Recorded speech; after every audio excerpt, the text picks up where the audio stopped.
The year is 1420 of the Common Era. A group of wandering people, calling themselves the Mexica, who history will later know as the Aztecs, are moving through the high plateau of central Mexico, looking for a place to build their empire. They are not yet powerful, not yet feared. They are still searching, and then they find it, a city, already empty, already ancient, already silent for 700 years. They walk its streets. They stand at the base of its pyramids, and they do something that tells you everything about what they see. They name it Teotihuacan.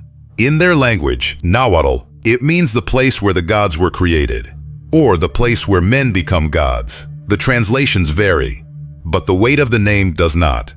These are people who have never met the builders, who have no memory of the city alive, who arrived 7 centuries after the last resident walked away. And they look at what was left behind and they say, "This is where the gods were born." You already know what that means. You know what kind of place makes strangers feel that way. Before we go inside it, tell me where in the world you are watching this from right now. Drop it in the comments below. This story belongs to every continent. It always has. Now, let us go back, all the way back, to the beginning, before anyone knew an ending was coming. The year is approximately 100 of the Common Era. The Valley of Mexico sits at an altitude of over 2,000 meters above sea level. The air is thin and bright. The light here is different from the coast, sharper, cleaner, the sky an almost aggressive blue. The valley floor is dominated by a large shallow lake system, Lake Texcoco and its surrounding waters, and the land around it is rich. Fertile volcanic soil, reliable seasonal rains, the kind of land that rewards the people who learn to read it. And someone is reading it very well. Teotihuacan is already growing, not yet the city it will become. But the intention is there. The planning is there. The Avenue of the Dead, the great central road that will eventually run for more than 4 kilometers, from north to south through the heart of the city, is already being laid out. Think about that for a moment. 4 kilometers. Aligned almost perfectly with the cardinal directions, oriented slightly east of north with a precision that archaeologists now believe was deliberate. Aligned with the point on the horizon where the Pleiades star cluster rises, or with the angle of the setting sun on specific days of the agricultural calendar. These people are not guessing, they are calculating. The city grows fast. Within a century it becomes one of the largest cities on Earth. Estimates its peak population range from 100,000 to 200,000 people. In a city in the highlands of Mexico, at a time when London was a provincial Roman town and most of North America had no cities at all. The Pyramid of the Sun, the 3rd largest pyramid in the world by volume, rises on the eastern side of the Avenue of the Dead. Its base is almost as wide as the Great Pyramid of Giza. It rises to a height of 65 meters. Built without metal tools, without the wheel, without draft animals, by human hands, human backs, human calculation. Across the avenue, the Pyramid of the Moon anchors the northern end of the ceremonial spine of the city, slightly smaller, perhaps more refined. Built in multiple phases, each new pyramid shell enclosing the one before it like a series of stone nesting dolls preserving what came earlier. And spreading outward from this ceremonial core in every direction, a city. Not a ceremonial center with some housing attached. A real city. A planned city. 2,000 apartment compounds, housing entire families and communities. Neighborhoods. Districts for different trades. A distinct neighborhood, archaeologists call it the Merchants' Quarter, where the ceramic styles and burial practices suggest a population from the Gulf Coast living in Teotihuacan, maintaining their own identity inside this larger cosmopolitan world. The city has no word for stranger. It absorbs people. It reorganizes them. It gives them water from its sophisticated drainage system, grain from its agricultural networks, ritual from its enormous ceremonial infrastructure. In return, it takes their labor, their loyalty, their identity, slowly, over generations, folded into the identity of Teotihuacan. The streets are plastered, painted. The apartment compounds have interior courtyards open to the sky. The walls inside are covered in murals, Not royal portraits, not individual rulers celebrating themselves, but processions, jaguars, feathered serpents, abstract compositions in vivid red and green and yellow that are collective rather than personal. Nobody knows the names of the rulers of Teotihuacan, not one. In a century when every other major civilization was carving its kings into every available surface, the people of Teotihuacan left no royal portraits, no named rulers, no dynastic sequence inscribed in stone. They built everything. They wrote almost nothing. And that silence, which feels like modesty or philosophy or a deliberate choice, is also the small sound of the clock beginning to tick. The city at its height is not just large. It is a machine, an economic machine, a religious machine, a political machine whose influence extends across Mesoamerica, from the Gulf Coast to Oaxaca to the Maya lowlands. Tikal, the great Maya city we explored in an earlier story, shows the direct fingerprints of Teotihuacan influence in its early centuries. The city exports obsidian, the black volcanic glass that is the sharpest cutting material in the pre-metal world, found in the volcanic highlands nearby.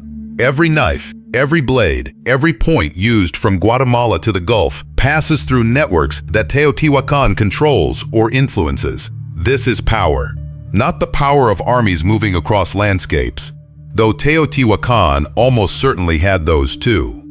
But the quieter, more durable power of controlling what people need every day. But a machine of this size needs constant feeding. The forests around the valley are being cleared for fuel and farming. The volcanic soil, generous at first, is being asked for more than it can easily give. The population is enormous, and the agricultural system sustaining it is operating without much margin for error. The rains, when they come, are fine. When they are late, there is no buffer. This is the 3rd century, the 4th. The city is still building, still expanding, still drawing people inward from the surrounding regions. But somewhere in the bureaucracy, in the grain stores, in the water management systems, in the logistics of feeding 150,000 people in a highland valley, something is getting harder to manage. Not a crisis, not yet a tightening. The kind of tightening that makes administrators work longer, that makes the calculations less comfortable, that makes the people at the edges of the system feel it first. In shorter rations, in harder seasons, in the small but accumulating sense that the machine is asking more than it is giving back. The murals keep being painted, the ceremonies keep being performed, the pyramids impossibly keep growing. Temple platforms are enlarged, new structures are added to the ceremonial complex. The investment in display continues even as the underlying system shows its first hairline fractures. This pattern will feel familiar if you have been following this series. It always does. Somewhere around 550 of the Common Era, give or take a generation, something happens at Teotihuacan that leaves a specific, unmistakable signature in the archaeological record. Fire.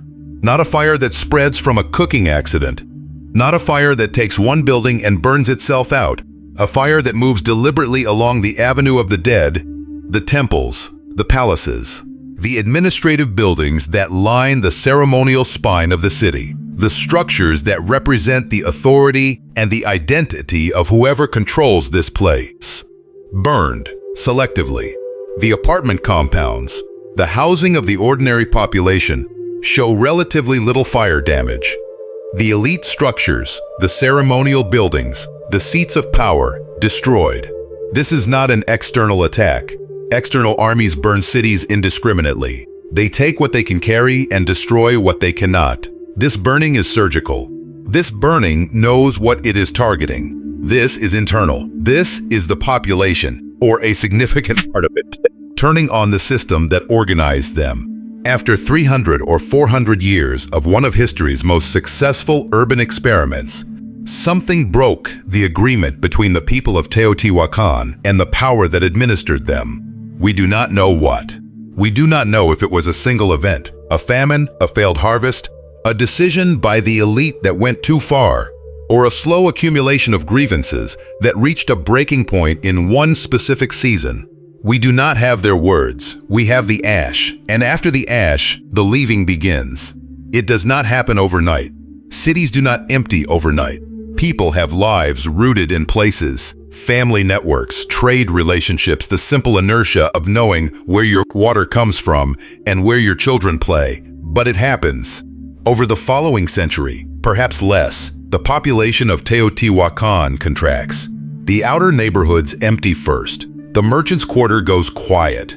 The obsidian workshops close or relocate.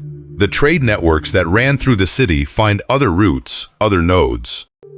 The Avenue of the Dead, which once processed crowds of tens of thousands during the great ceremonies, grows quieter. The murals are still on the walls. The drainage channels still function. The pyramids still stand, will always stand, too massive to fall, too precisely built to crumble quickly. But the people are leaving. Some go south, some go east. Some fragment into smaller communities that will eventually, centuries later, coalesce into the city-states that the Aztecs will conquer and the Spanish will find. By approximately 750 CE, Teotihuacan is not a city anymore.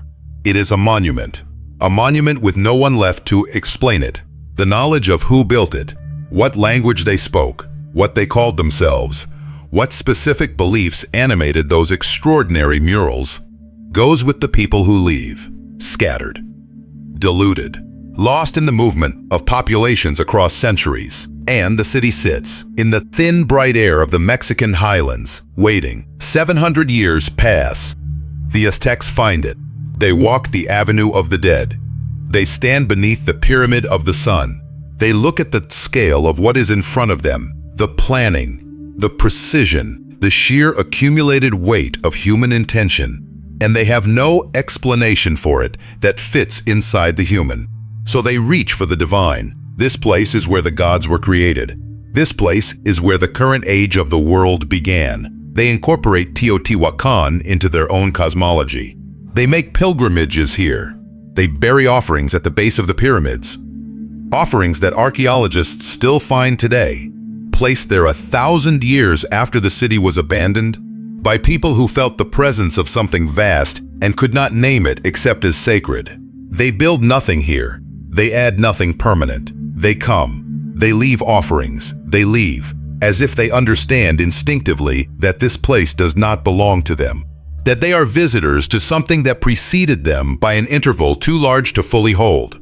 And here is the thing that closes this story. The Aztecs themselves, who stood at the base of these pyramids in awe, who named this place the home of the gods, who built their own extraordinary civilization in the same valley, will themselves be gone within a century. Cortez arrives in 1519 CE. The Aztec Empire falls in 1521. 2 years. The city that inspired their awe is still standing when their empire ends. It is still standing now.